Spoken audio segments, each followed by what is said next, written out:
Welcome to the Slop Farm. Enjoy the video. You start by preparing the asset and taking 2 quick safety steps. Duplicate the original texture and set your preview to a 1 view so you see real detail.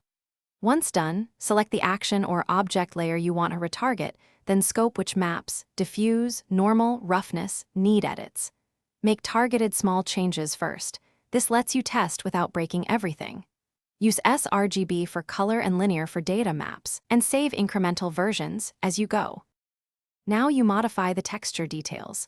Paint color on the diffuse layer and add depth via a normal map, bake if needed, or paint subtle roughness changes for material behavior.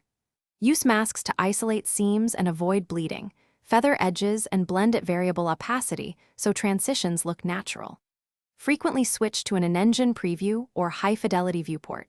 Toggle lighting presets and H-dry to observe how specular and subsurface change. Save a test build to validate. Finish by exporting optimized maps. Choose resolution and compression that balance quality and performance, generate bitmaps, and follow your naming convention. Reassign textures to the material and inspect UV seams and tiling. Rebake maps if you see mismatches. If you encounter issues like visible seams, banding, or flattened normals, use dilation to fill borders and renormalize the normal map, then re-import. One key tip: if lighting shifts, recheck color space and ensure no gamma was accidentally applied to linear map.